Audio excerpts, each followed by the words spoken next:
Avec nous, Yves Sublon, conseiller départemental dans le canton d'Illkirch-Graffenstaden. Comment allez-vous? Très bien, merci, bonsoir. Vous êtes sur le terrain avec Alfonza Alfano. Ça se passe bien le binôme? Magnifique. Et bien justement, on est allé vérifier tout cela et c'est vrai. On va partir ce soir et on détaillera tout cela après dans le canton qui est juste au-dessus de Strasbourg. C'est Illkirch-Graffenstaden et un petit peu au-dessus. Au programme, balade en calèche, rendez-vous pour l'emploi et un atelier pour apprendre à masser son bébé. Reportage Adrien Laby. Vous pensez peut-être être sur la côte méditerranéenne ou quelque part en Bretagne. Erreur, nous sommes bien en Alsace, sur le plan d'eau de Plopsheim. Et pour découvrir le tournant du Rhin, suivez le guide. Je vais vous emmener un peu hors du temps avec Igor et Lola. Donc nous allons faire une petite balade en calèche.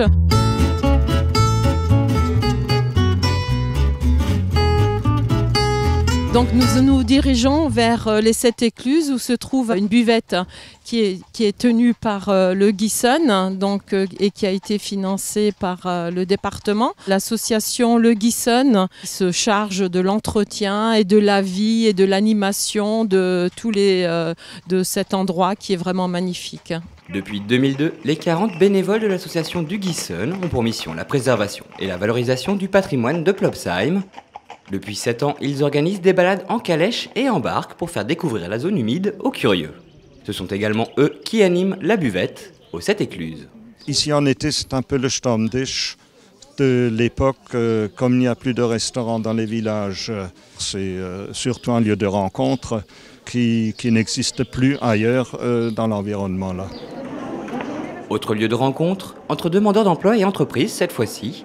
Au mois d'avril, les villes d'Illkirch et d'Oswald organisaient la semaine de l'emploi. Ici, une quarantaine d'entreprises ont pu collecter plusieurs centaines de CV. Mais cette semaine organisée par les collectivités est bien plus qu'un simple forum. Ce salon permet d'accompagner les demandeurs dans leur recherche, de les accompagner pour les aider dans l'établissement de curriculum vitae, dans l'établissement des lettres de motivation. Il y a des ateliers de relooking pour les accompagner pour la première présentation au niveau de l'entretien d'embauche. Il y a des conseillères à l'insertion qui sont présentes, des conseillères d'orientation, des conseillers à l'animation. Donc le rôle du département est d'être auprès des citoyens. Dur d'être un bébé? Pas si sûr, pas à l'unité territoriale d'action médico-sociale d'Oswald en tout cas. Ici, les infirmières puéricultrices organisent chaque vendredi un atelier pour enseigner aux mamans l'art délicat du massage. Ces ateliers massage bébé, c'est un vrai outil de travail pour l'ensemble des puéricultrices ici. Alors c'est pas une technique compliquée, c'est des gestes très simples. Ça va vraiment conforter le parent dans son lien avec son bébé. On va le rassurer. Souvent, les mamans ont peur de faire mal, mais en fait, elles font très bien. Et puis, on va renforcer ce lien mère-bébé.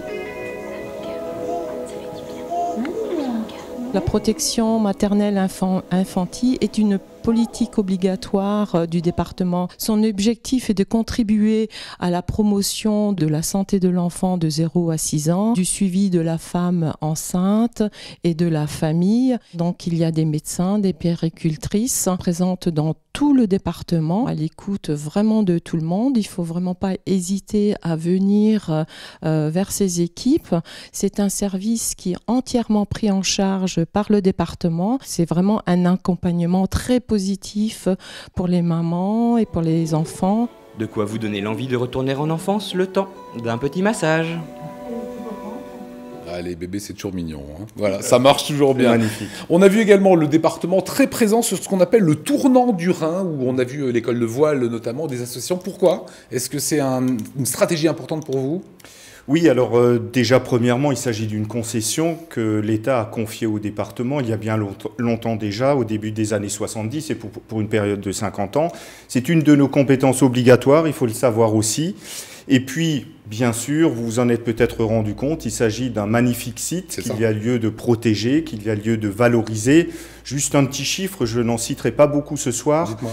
Il y a 15 000 canards et oiseaux aquatiques qui viennent y passer l'hiver. Donc la biodiversité, c'est important. C'est très important. Et puis surtout aussi, ce site est géré par les associations.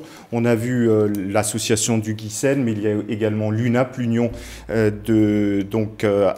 nautique de Plopsheim, et puis la LPO, la Ligue de protection des oiseaux, qu'on ne présente plus et à qui nous devons donner des moyens matériels et logistiques importants. Et vous avez beaucoup investi dans ce site. Concrètement, est-ce que ça a des retombées économiques, ce genre de site remarquable? Oui, alors ça a forcément des retombées économiques, mais à ce niveau-là, on ne raisonne pas en termes de retour sur investissement, évidemment. Le département a investi plus de 2,5 millions d'euros. De là, avoir un retour, ça sera bien difficile. En tout état de cause, l'objectif premier, eh bien, c'est que les sports de nature génèrent des retombées directes, mais aussi indirectes pour les territoires et valorisent les territoires et surtout donnent une image positive, sportive de nos territoires. Voilà, c'est ce qu'on voit avec ces belles images. Alors, on a vu également la semaine de l'emploi à Oswald. Est-ce que c'est indispensable pour vous, Yves Sublon, d'emmener les entreprises au plus près des chômeurs, des demandeurs d'emploi? Oui, alors la situation économique, on ne va plus la décrire, la croissance est très faible. Je crois que nous avons le devoir d'agir absolument coûte que coûte et d'être très actifs. Le département l'a compris. Vous savez que le département a la charge des allocataires du RSA et de toutes les personnes en difficulté et il s'est fixé comme objectif de tout faire pour les ramener dans le chemin de l'emploi. Et puis, je tenais également à dire qu'il s'agit aussi de mettre à disposition des demandeurs d'emploi un outil bien connu, bien moderne, qui est celui du réseau. Le réseau, c'est celui des entreprises. Nous avons le réseau, donc mettons-le à disposition des demandeurs d'emploi. C'est très important. Est-ce que ça signifie qu'aujourd'hui, les collectivités doivent s'engager auprès des demandeurs d'emploi ? Oui, je suis intimement convaincu que les collectivités doivent être actives dans le domaine économique en général et pour l'emploi en particulier. Parce qu'elles connaissent leur territoire aussi. Elles connaissent leur territoire. Alors il est vrai qu'on leur a enlevé cette compétence économique avec le développement de l'intercommunalité. C'est un petit peu regrettable.